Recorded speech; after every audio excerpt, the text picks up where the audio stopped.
Hey guys, happy Friday and welcome to the Collaboration Conversation, a listener-supported video podcast where Christian artists, entrepreneurs, and friends share about their upcoming projects and how they are using the gifts and talents that God has given them. To what end, of course, is to share the good news of King Jesus. Today, we have a very special guest with us. It is Morgan Gilley. Morgan is a personal coach and consultant for Cultivate Care. She has a clinical doctorate degree in occupational therapy and a bachelor of science in exercise science. For the last 7 years, she has worked with cancer survivors, and we are so excited to talk to her today. Morgan, welcome. Thanks, guys. I'm excited to be here. Thanks for having me. It's so good to have you. I feel like it was not that long ago. We talked maybe 3 weeks ago at church, and I was like, Yeah.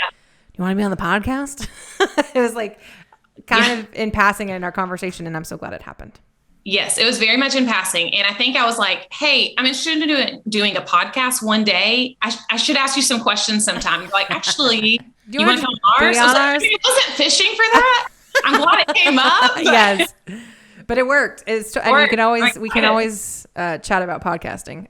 Although recently we've decided that we're not podcasters. We just podcast. That's it. I like that. I like it. I don't know what that is. Yeah. I don't know what it means, but it gets rings off the hook true. For professionalism. Yeah, maybe that's what it is. I like the language in that, though. Yeah, same. Well, so we've had twins on. We've had guests that are related, but this is the first time we've had three related folks on. And all had their own episode. So your sister had an episode in season 2, and your brother-in-law had an episode in season 1. He was our very first episode ever. Well, of a guest. You should totally interview my brother next. I'm down for it. You would have the 3 Mathis siblings, and that would be really interesting. I really feel like we should. And then we should have another episode, which is just all 3 of you together. Oh, that'd be really fun. You see the we're working on it. I love it. Well, it is, as Sarah said, lovely to see you again. We have met a couple of times. I know that you and Sarah attend the same church, and love your church, y'all. You guys got a great pastor, and it's always fun to be down here. And not just because he's your brother-in-law. Yeah, not name dropping Matt Moore, but yeah, my husband and I just really enjoy visiting y'all. So let's start by telling us a little bit about yourself and your family. Okay. Well, I'm Morgan, and I am a wife and a mom. As I mentioned, I'm a sister as well. I'm the firstborn. That's probably good to know, and we'll get into that. Definitely plays into my story. She cannot wait to get into that. That's her thing these days. I'm all about it. Bring it. I'm ready. I'm with you. And Enneagram wise, I'm an Enneagram 1, wing 2. I did not want to be a 1. I was like desperate to decide I was any number but a 1. And I think sometimes that's how you know, like you read the back end of it. So true. I hate that. But anyways, I am. So 1 wing 2 is usually called the advocate. So, that definitely describes me a bit. So professionally, my degree and title, I'm an occupational therapist. Like I said, I have a doctorate in occupational therapy. And a lot of people are like, so you help people get jobs? That's usually what they are asking, or like, what the heck is an occupational therapist? So basically, I like to think of it as a combination of like 3 different professions, of a teacher, a physical therapist, and a mom is kind of what I like to think about. Cute. And so it is a holistic profession that came about after World War II. A lot of the veterans came back home, and some people had disabilities or were dealing with trauma or whatnot. And it was finding ways to engage them in activity and routine in daily life for healing. And so it really has like a big mental health foundation. Right. And then, of course, with different frameworks over time, it's became more like medical model. But then there's just such a strong encouragement to get back into that holistic component too. And, obviously mental health isn't separate from physical health, like mind-body connection, like our health is totally all one. So that's something I feel like is a strong message to hear. For sure. Especially in like the Christian walk too. So many times it's like, it's separate, so, right. But we're one person and the body's sacred, Yeah, so. Absolutely. Our cousin, that was weird. We don't have the same cousins. My cousin, your niece, she went to school for OT Cool. So that's what she's studying that. And so That's cool. Nice. it's a little bit runs in our family, but the way you described that and explained that was very well done. Well, thank you. Very often I've been like, I'm supporting you, but I don't know what you're trying to do. And it can look so different depending on Sure. what setting you're in. Sure. Yeah. And like, then, oh, sorry, go ahead. and then like in terms of, we'll get into talking about this more later, but I'm a mom to twin daughters and they're 5, and I became a mom through fostering and then through adoption. And I actually met my daughters as my work as an occupational therapist. So that has been really eye-opening to me in terms of moving into like, okay, I've been a pediatric OT. Okay. And now I'm your mom, but I can't be your therapist because when I go in therapy mode with you, you shut down because you want mom. So then it's just given me such a different glimpse of like the lived experience of the patient or the client, which is really like our whole human experience too, Sure. So it's been really insightful. That is so cool. Well, and they're adorable. I've Oh seen my a couple gosh. of times. One of my favorite things is when Matt's up there and they just run in the back and In he the just back, says hi. It's so cute. It's my favorite He was thing. so gracious about it. But yeah, it's like either I can run behind them, but I'm just like, all right, Matt, Yeah. I'll catch him on the other side. Every time I'm like, please just let them do it. It's so cute. I was there recently when that happened. Oh yeah. It was so cute. Yeah. It was adorable. Yeah. Well, so does it, just out of curiosity, I know my cousin, like you mentioned pediatric occupational therapy. She was specifically wanting to work with autistic kids. Yeah. Do you guys have specializations like that, or is it more of a general practice? Yeah. So you come out a generalist. Okay. And so you have different clinicals. We call them field work. But in different types of settings. So you're supposed to be well-rounded, could jump into kind of any avenue, but there's different ways to get more experience in certain niche areas. So it just kind of depends on what setting you end up working in and then kind of what clientele comes in. So like you could be at a certain pediatric place, but they may have more diagnoses that aren't necessarily autism or just have a little bit of it. But then you have that are like full autism centers. Gotcha. Okay. That makes sense. Yeah. I'm going to have to ask her about it.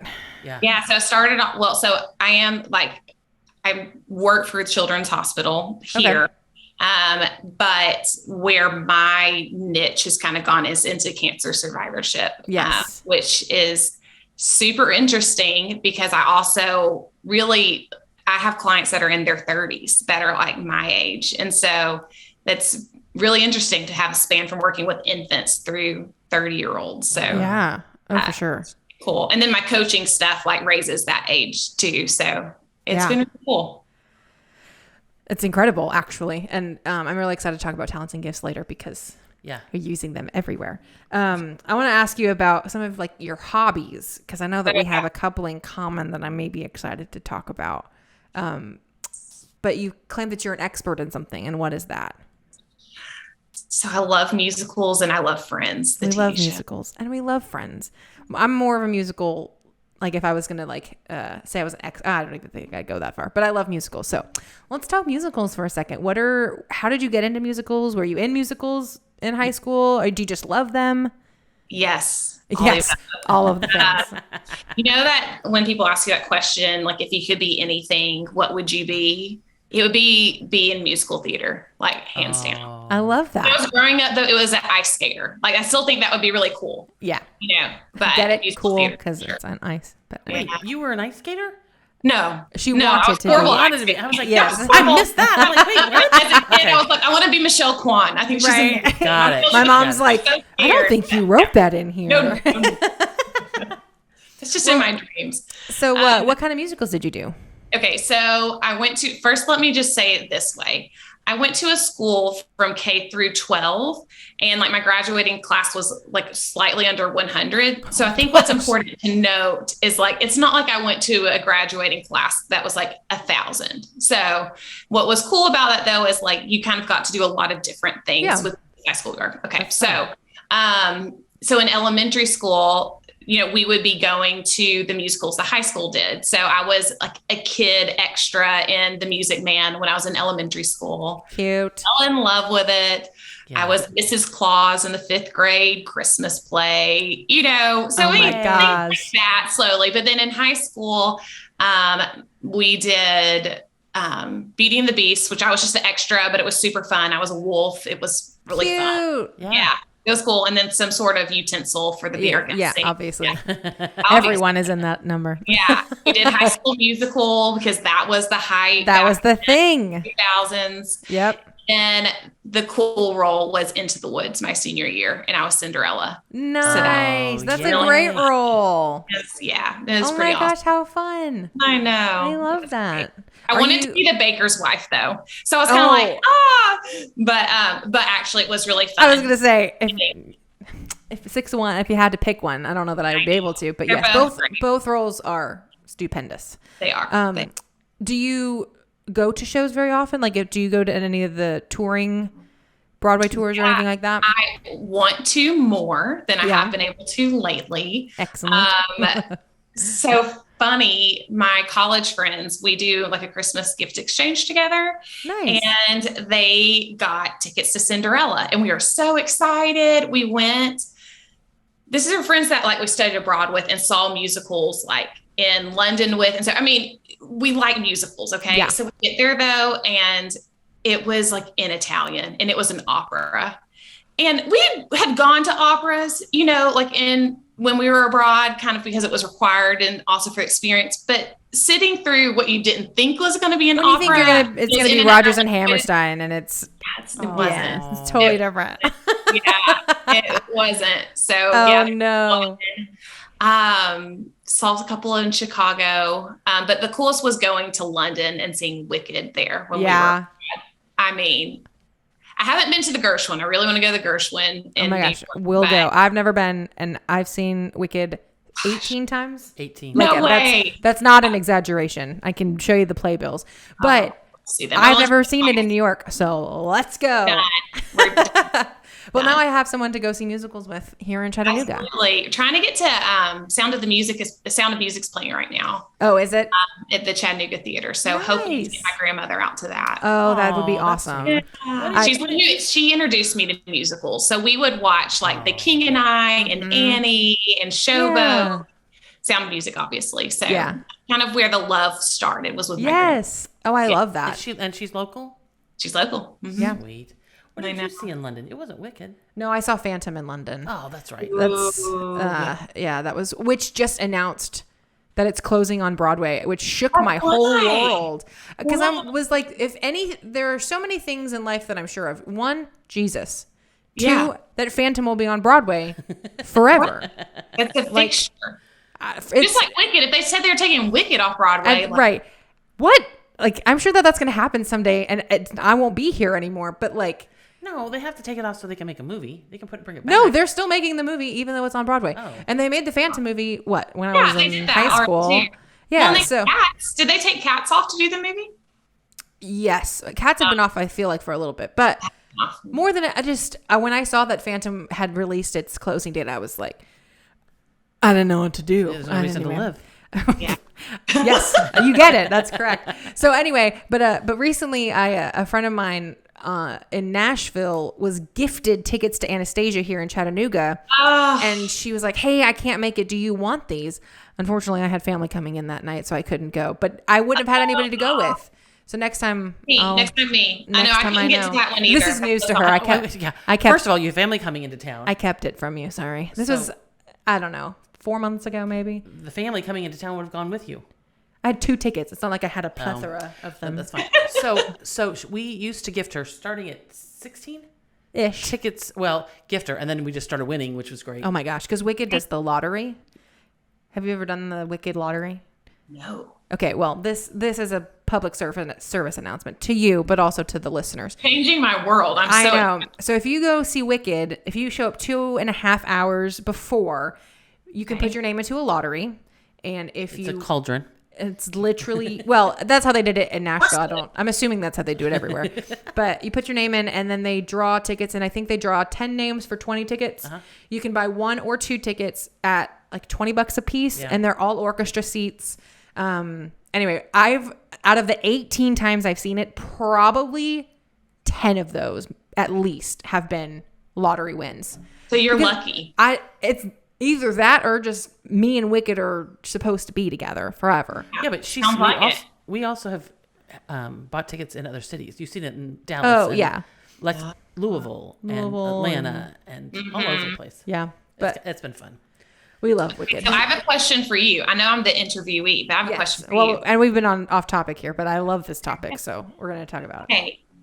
Elphaba or Glinda? Elphaba. I mean, that's not even 100%. That's not even a question. So here's how I feel about that. Wait, and you agree? Oh, 100%. Okay. Do you mean like to play or just like? I would say growing up, I was a Glinda. Okay. But internally, yeah, I was Elphaba. Aren't we all? No, I'm just kidding. Yeah. Right? 100%. Right? Totally. And I think as an adult, I'm like, oh yeah, I'm out. Yeah. That's like my inspiration. Yeah, for sure. 100%. I feel like from a range perspective, like I couldn't play Glinda. Oh, heck couldn't no, I do couldn't it. either. There's no way. I can do it in the shower and I can get up there, but I don't know that I could sustain it 8 times a week. But Elphaba is more in my range, and she's the character that I probably most identify with, although I think I would have more fun playing Glinda if I had the range. And I think if I could have a range, that's what I would want. But sorry, that's the deepest answer I'm going to have all day to any question is Glinda or Elphaba. That was a great But question. also I named we have 2 cats, and it's Galinda is her name, and Nessa. So I've named our animals after. Oh, I love that so much. I know. Oh, I feel like we've just become best friends, and we're going to go see Wicked together. All right. Sorry. We can digress a little bit. We're not going to be able to cover Friends today. You'll I have to know. come back We'll have to come back for episode. another episode. Although I do love Friends, but I would say that I'm way more. I could talk to you about musicals all day long. Friends, I could talk to you about it for a little bit, but Yeah, I went and saw Friends. you did see a taping. One taping of one episode. That would be the only thing I could contribute. Yeah. I took a master class with Jennifer Aniston one time. True. Yes, No way. I did, and that's about it. That's all I got. What was the master class on? It was like an acting master class in California. Oh, and me and my cousin Megan, who you would love to talk to her. She is a huge Friends fan. Okay. We went to it was a reunion, but it wasn't like the reunion. You know how they did the reunion? Oh yeah. Uh-huh. This was years before. It was something. There was a director that they were doing like a tribute to. They were doing a tribute to the director. Yes. Yeah. And so we went and we watched that taping. Anyway, Matthew Perry wasn't there. I was going to say Matthew Perry. I don't think. But everybody else was there. It was very cool. Yes. Sorry. I am also a huge. That was a big deal. It was a big deal. I am a huge. Big deal that he wasn't there. Yes, it was a big deal that he wasn't there. Yeah. So much drama. There was so much more drama in my life when I lived in California. It's just a fact. Okay, let's see. Remember when I was like, we gotta rein it in. This is what we're talking about. Good. So let's pivot. I'm sorry, I couldn't help myself. Yes, that's funny. Sorry. Thank you, Ross. Thank you. Okay, so let's pivot to talking about your new endeavor, Cultivating Care. And I know that this might be a little bit of a long-winded explanation, but we want to hear all of it. We want to hear how it started, how, even maybe years ago, how you could see how the Lord was bringing it to fruition. And so we just want to hear about this new endeavor of yours and yeah, how it got started. Sounds good. Well, let me start back to the end of OT school. So in the program I was in, the very last semester, we had to do an internship, residency, capstone kind of project. And so it was self-directed for 14 or 16 weeks. And so it's a huge thing you're prepping for the whole time you're in school. What in the world are you going to do for this amount of time? And so I was really, and still am, really passionate about pediatric oncology. And we had a family friend who passed away from cancer when she was 11. And so her brothers, I was sandwiched between them in school.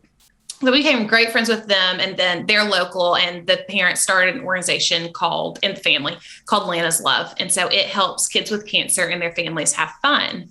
So because a lot of times fun things get cut budget wise and time wise. And so they have free activities for families, which is super cool.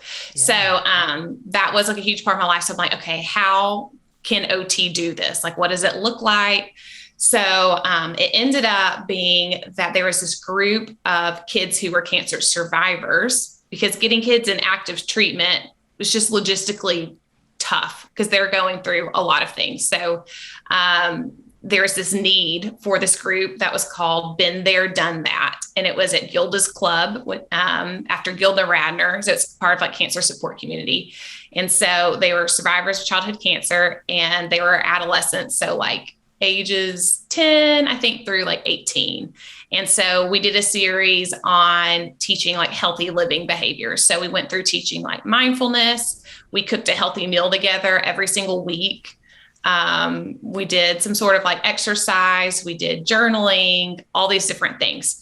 So when I got hired at Children's at Erlanger to be an OT, they said they had a survivorship clinic that had newly been started and they needed an OT. And so I was like, yes. Yes. Yeah. Yes. Right up your alley. Yes. Are you kidding me? Yes. So I loved doing working in acute care as well and did some outpatient. But I just began to love survivorship clinic too. And so part of that is I'd been working as an OT for 1 year, a little shy of 1 year, and I was diagnosed with cancer myself in 2016 at the age of 26. And it just felt very obviously shocking, but like I'm the medical provider. Like, how do I have cancer? Like, I'm the one that helps people with cancer. Like, how do I have cancer?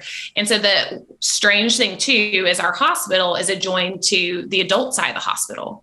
So like I would be in the same other side of the building, but then my work was there. It was just crazy. Oh, weird. Yeah.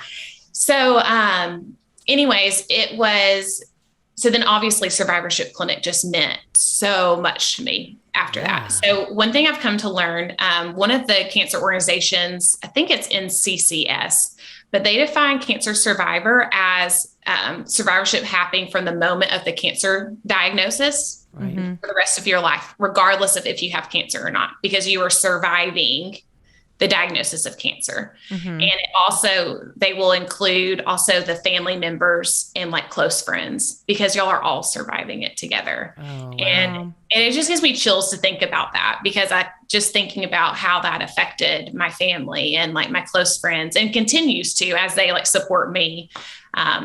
Because even going to appointments now is still scary, even though it's very triggering, Yeah.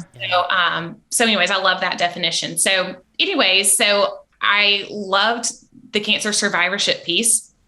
And so basically what it looks like is people coming in, they've had cancer in the past, they're in survivorship stage. And so we're talking about how their life is different or may have changed because of cancer or cancer treatment. So there's certain, what can happen called late effects, which are kind of like long-term side effects, or may come up later, but can be attributed to the cancer. Okay. And specifically with kids, with having the certain type of certain chemotherapies at the age they were on the developing brain. Hello, there's the words. You have some neurocognitive changes that happen over time. And so you don't ever know, like, what's the chicken or the egg? Like, could this person have a learning disability regardless, or like, could chemo have attributed to this? So yeah, that makes sense. So anyways, being a part of that has been really, just powerful for me. Yes. I mean, just of those moments of going back to work and then being in their survivorship clinic, it's like, and I'm a survivor. Like, how is this possible? Like, I'm a survivor too, and you're a survivor. Yeah. And it's just really powerful. Yeah. Oh, yeah. Well, and the level of empathy probably has, just multiplied. Oh, absolutely. And absolutely. It's too bad, but that you had to go through that, or going through that, but absolutely. Yeah. Well, and I think one of the things, that I realized in kind of getting my thoughts together for today, and have remembered a lot, and this goes into my business, which we'll get to in a minute, but of just God's provision. I think it's really easy to wrestle with why something happens, and there's not always necessarily an answer, but of like, how did God prepare me, and how is he carrying me through this?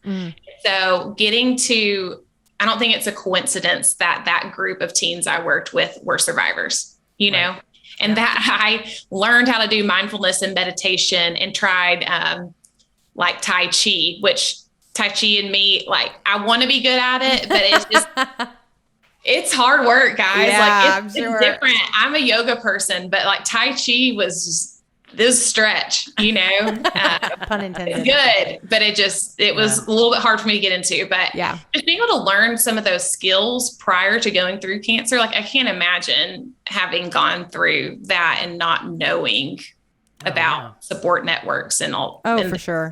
Skills, So, and then even like some of the kids that I had worked with before who had cancer, and just walking through that with them of just, it just gave me like the braveryness. I don't know how you say that, the courage, to just take another step, Oh, for sure.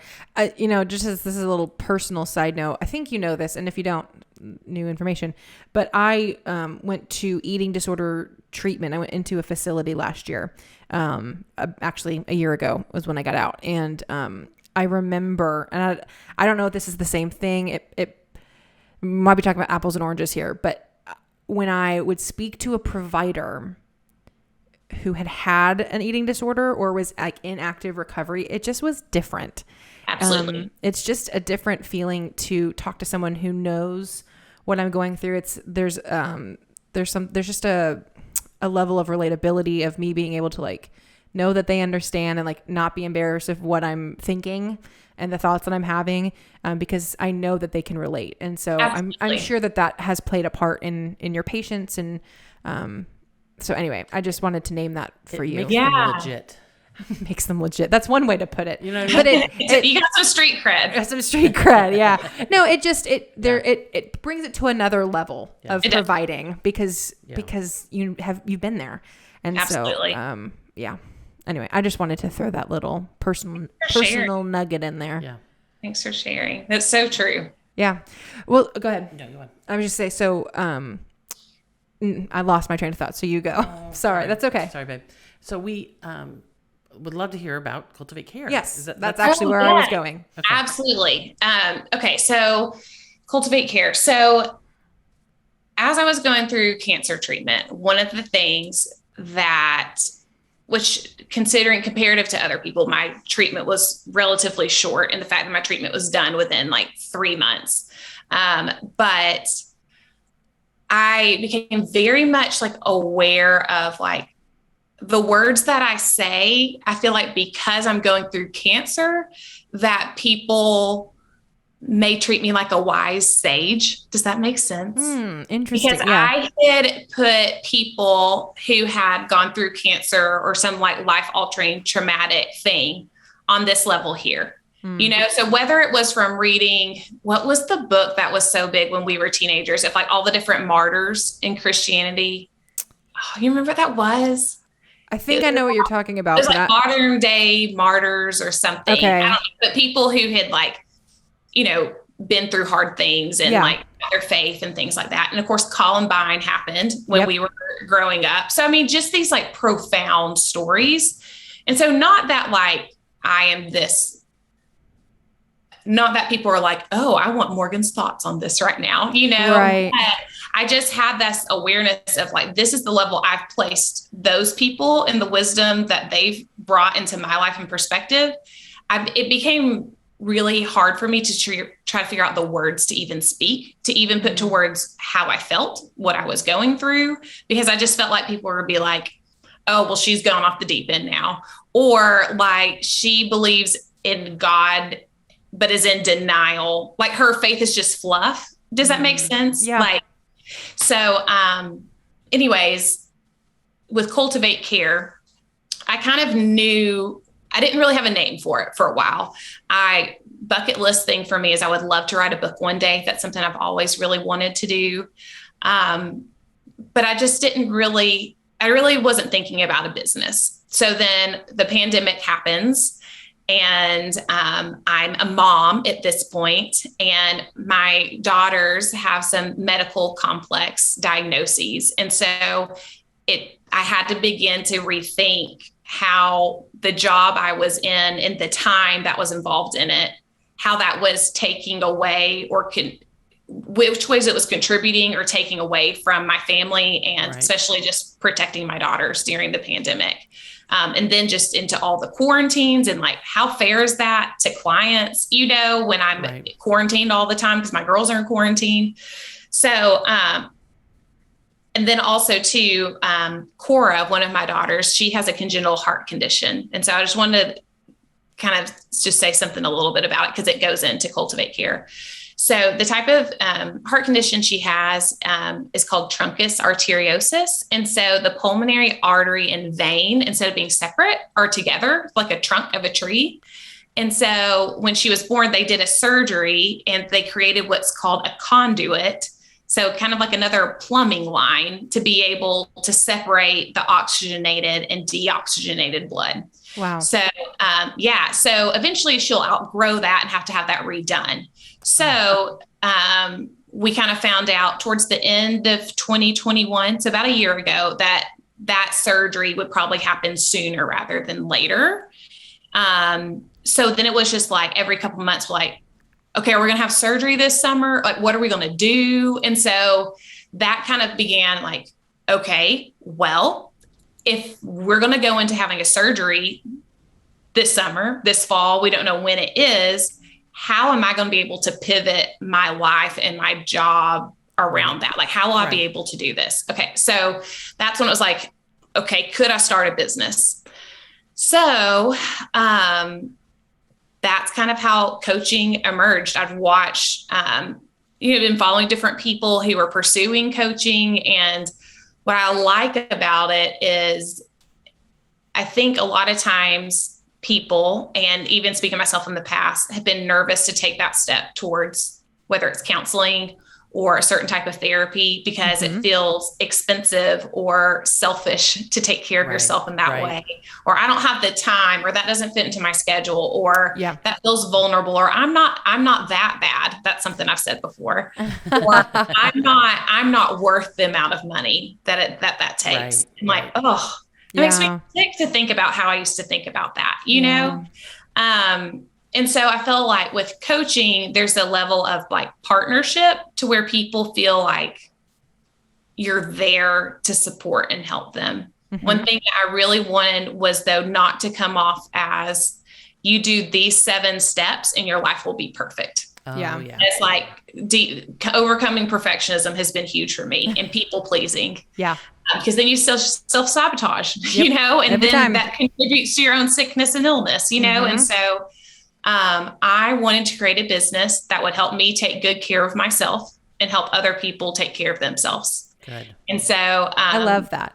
Yeah. And so I was like, how can I get paid to take care of myself? There you go. Started, is this possible? And I was like, yeah, it is. And it's, granted, it's in the beginning, you know, there's a lot of room for growth here, but, just being able to have the space to walk and listen to a podcast or trainings or schedule meetings when I need them, and know that this business is also a level of accountability to take good care of myself. Because if I'm asking other people to do that, I have to do that for myself. And so it was kind of like, all right, here's the accountability piece. You got to do it, girl. You know? I love that. So I do coaching. So there's a little bit of consultant piece that comes in there, but it's basically just for people who are looking to practice and embrace self-care and look at the ways stress is in their life. How can we manage that stress, and how can we create more time for what's important for you so you can enjoy life? So not just endure, but how can you actually enjoy and embrace life now? Not when this happens, when this, you know, when the kids are out of the house. Like, how can we embrace self-care now? And so do you meet with them weekly? Sign me up. Girl. I'm the queen of, well, when this happens, I'm the queen of that. Are you? Oh, yeah. Well, so do you meet with these clients weekly? Is that how this works? Well, so ideally, we would work together for about 3 months. So right now I kind of have an offer to where you can purchase like a package of sessions or do individual, just right now kind of providing that. But I will be launching a a package that's working together for 3 months, because typically it takes around that time to make some sustainable change and see results, and also to hit enough road bumps that we got to work through. Yeah. Yeah. But I mean, it could very well be a 6-month relationship or a year. It just depends. I think that I will most likely attract people who have some sort of chronic condition, or maybe are cancer survivors, or potentially maybe they're a caregiver. Like me, I'm a mom of kids with special medical conditions. So like, I think that will resonate with some people too. So I think my clientele will kind of depend on what people resonate with the most. I think that's beautiful. I think you're going to be able to help a lot of different people from different walks of life. And I think that's really special. That's really cool. It's amazing. Hey. This is a very logistical question that maybe you haven't thought through, but I would love to talk to you about it, is how do you see yourself partnering with, what's the best way to phrase this? I'll use myself as an example just so that I can best ask this question. So like, I have a team. I would consider my therapist, my dietitian, my psychiatrist, my primary care physician, all of those people, my gastroenterologist. I literally could list the people who, in my conversations with them, when I meet with them, I'm like, hey, I haven't eaten, like I have to be as blunt with them as I possibly can be. Yep. And so I've had to doctor hop. Like if someone doesn't get it, you're out. They're out. Like, it's okay. Good luck to you. You're just not on my team. But you're just not on my team. So how do you envision yourself partnering with other providers in the best interest of your clients, I guess? Has that something I actually love and prefer that. Okay, awesome. I love that. So what's cool about the clinic that I'm in, so I'm still doing the survivorship clinic. I do that PRN, and then I have this business. So in that, it's an interdisciplinary clinic. And then even when I was in the hospital, we did some interdisciplinary care. And that's where I nerd out. I'm such a nerd at heart. I love learning from other people. And my tendency is to be like, I'm such a nerd. I want to know how to do that and that and that and that. But then that kind of takes away from community and collaboration, right? Sure. So it's like, let's lean on each other. We don't need to be all the things. Yeah. We're a body, just like the body of Christ. Like we don't need to be all these other things. We need to be ourselves. So what was really cool, I was working with a client this week who said, hey, I actually told my primary care doctor about you. And she was super excited that I'm doing this because she told me that I need to start practicing boundaries and taking care of myself. And she said, well, actually, I'm doing this coaching program. And the physician was like, that sounds absolutely perfect for you. So I'm really excited about that. I'll be the first to say, like, I'm not someone's personal trainer. My undergrad is in exercise science, but I'm not going to be your personal trainer.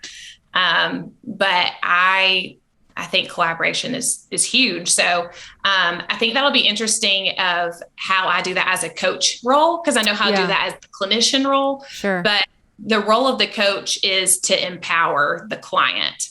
So we talk about kind of your visions and goals for the future. And so I ask questions to the client of, what things are contributing towards their goals, what things are kind of taking away, and kind of asking some questions that get at those underlying beliefs that are underneath behaviors.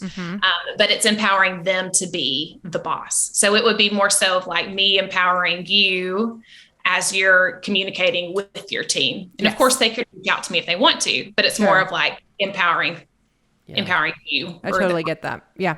Also snaps for that primary care physician who diagnosed with or prescribed boundaries and and self-care. Next level. We love that. That is so next level. Like, honestly, it really is. I need to figure out who that. Just kidding. I love my primary, but I had a question. So you just kind of touched on some of the questions you might ask in that initial consultation, just so that people who maybe are a little nervous or apprehensive, like what can someone expect kind of in their initial visit with you? Absolutely. So because I'm operating as a coach, not a clinician, so I'm operating as a coach, any information, like you choose whatever you want to tell me. I don't see medical records or anything. So if you don't want to tell me any, whatever, I only know what you are choosing to tell me. So the questions I'm asking is, Hey, just tell me a little bit about yourself. Tell me what life has been like for you. Okay. Tell me, why are you interested in Cultivate Care? Why are you even looking for a coach? What ways are you looking for support in your life? Where do you feel like you need the most support to provide better care for yourself? What do you feel when someone says practicing self-care? Do you feel guilty about that, or do you feel excited about that? What's your vision for the future? In 6 months from now or a year from now, how do you want to be showing up to life? So those are sort of some of the questions, and it's just a lot of holding space. And then I would, provide some resources that might be relevant, that they may find could be helpful, but it's their choice to partake in that. But it's also, commitment to, as the client, you're committing to doing the work to progress towards your goals. And so there's a level of accountability there, but the client chooses what their goals are. Yeah. Oh, Great. it's very cool. I'm so excited for you. I think Thank you. Just the way that you're talking about it, it's so clearly a passion of yours. And I think that that's important, which is a great segue to my next question. Awesome. Because we are all about gifts and talents, and we believe that, and you kind of touched on this earlier, talking about how you don't know the different ways that God's equipping you for the journey ahead. And, we know that God has set out good works for us to do in advance. And he gives us these talents and these gifts to cultivate throughout our life so that they're ready when we need to use them in these moments. And we love encouraging folks to name their talents and gifts, not as like oh, look at me, but as a look what my God has done. Absolutely. And so we always want our listeners to be naming them, but obviously we want our guests to name them as well. So we would love to hear from you what you think your talents and your gifts are, and I guess how you're also using them in both spaces as a clinician and as the coach. Sure. Okay. So, wow, it's a big question. Okay. So I'm just going to jump in and start answering, and we'll go from there. But I think it kind of goes into what I feel like God is teaching me, and then also what gifts he's given me. Because some of these gifts, sometimes I think about Moses and Aaron a lot. There was something that God called Moses to, and he felt weak in some of the gifting, but he asked for a helper and had Aaron, Yeah. So I do think that sometimes it may not necessarily be what we're naturally good at. But I feel like there's ways that God's invited me to lean into some things that may not feel as natural for me. So I think, in terms of going back to like what's naturally gifting for me, I'm an Enneagram 1 wing 2. So that's the advocate. So the 1 is looking at, a lot of times people call it the perfectionist, and I hate that. But there's another line that people call it the reformer, and I like that a lot. And so my brain sees potential everywhere I go. And in a healthy state, a 1 goes to a 7 and is able to be like fun and in the moment and present. And then the wing 2 is the helper. And so together, the 1 and wing 2 is called the advocate. So often historically for me, it's been really hard to advocate for my own boundaries. But as an advocate, I will advocate really hard for someone else's. Yeah. And so I've learned that to do that as a clinician. I've learned how to do that as being the patient and then as the medical provider.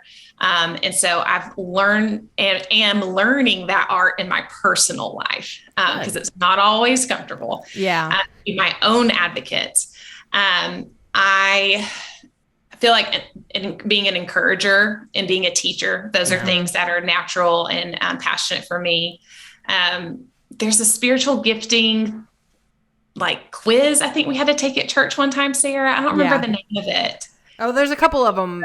There's like out there. pastor, prophecy. What do you remember all of them? There's administration, leadership, giving, poverty. What's your favorite one? Not really. I know. Sorry, I'm trying to think of faith is one. Hospitality. Yeah. Hospitality. There's generally 16. Yeah, in theory. Yeah.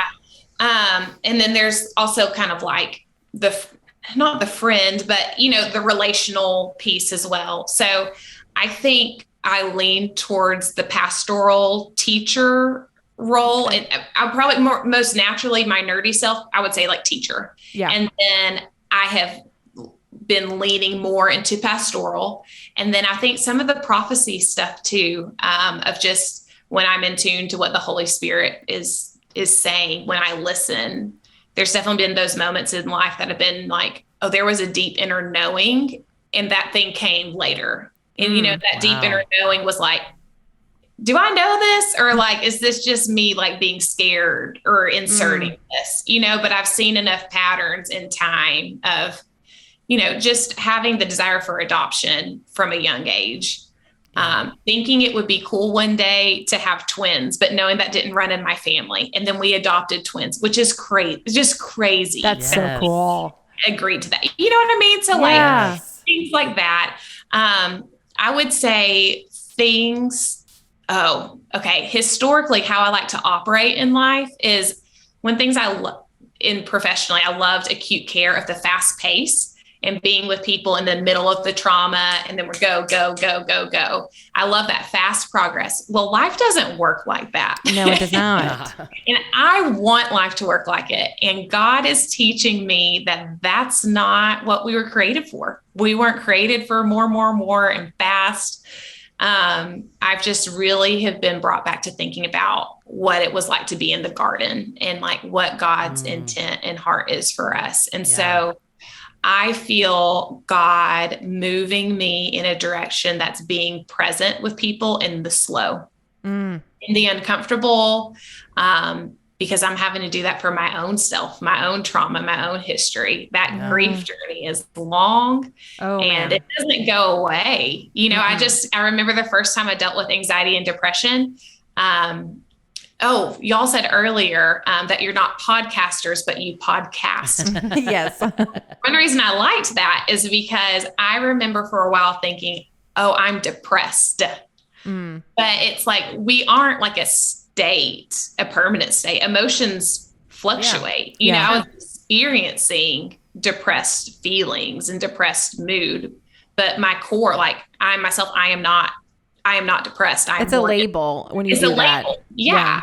And so, I think, I don't really know how I got on that track, but I just think, that God is calling me to be present with my healing, to be present in my body, and to trust that who He created is a good person.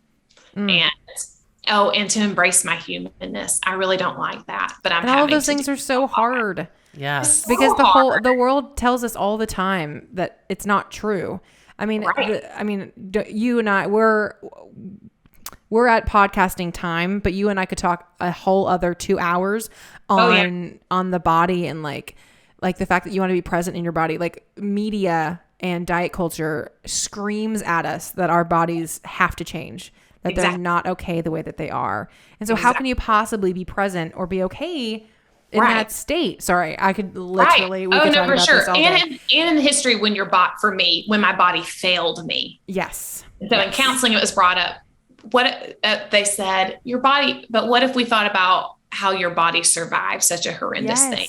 I was like, because it failed me, and I'm still mad at it. You know. But that's a powerful way to look at it. Oh yeah, for sure. Okay, so I'm going to make a plug. I'm reading a book called The Wisdom of Your Body, or The Wisdom of Our Bodies. Here it is. Okay. I love that she has a handy. Okay.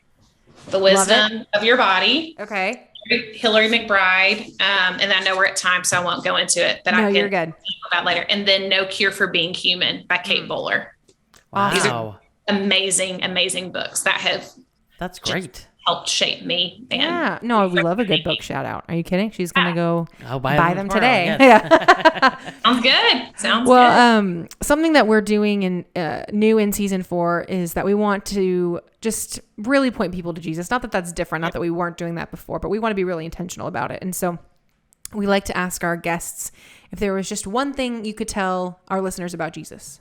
What would it be? One thing.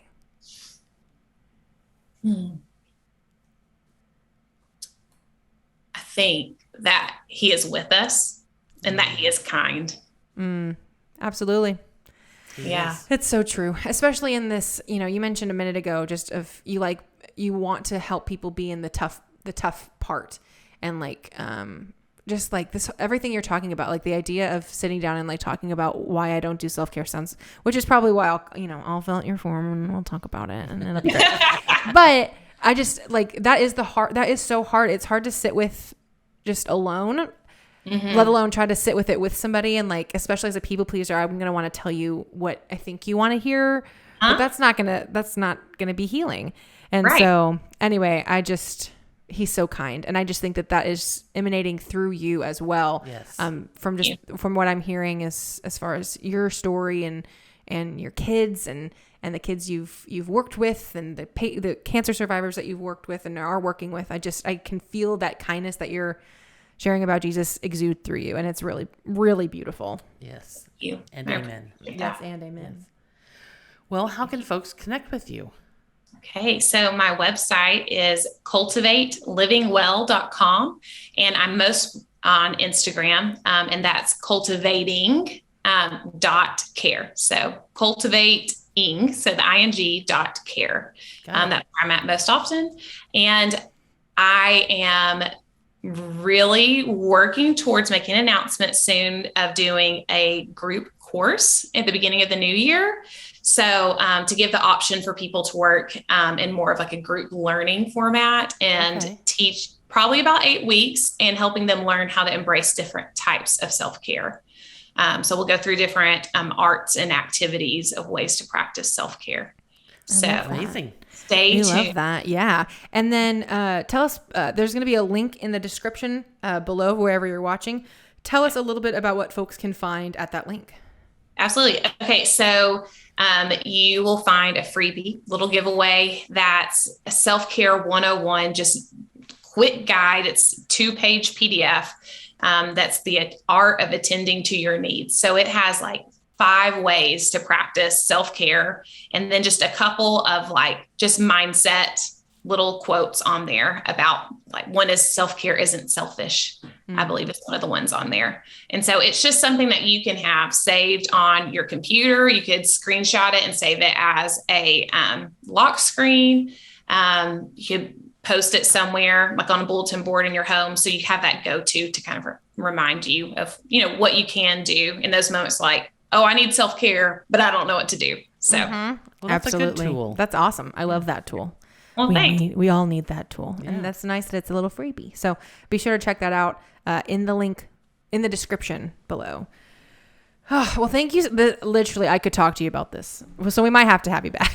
We probably will. We can talk about Wicked more too. Yes, we're going to go see Wicked. It's going to be great. Do all the things. Do all the things. But this has just been, I get so fired up about this kind of thing. And so I love what you're doing. I love your heart for this. And I definitely can see how God has equipped you through all of your experiences and the gifts and the talents that he's given you to do this and to be a coach to his children. I think that it's beautiful, and your heart is, I'm emotional about it. Yes. Sorry.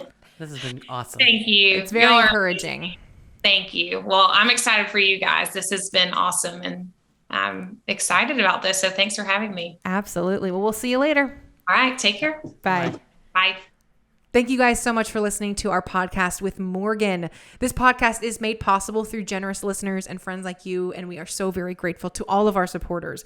If you would like to sponsor an episode, you can head over to the collaborationconversation.org and click sponsor an episode.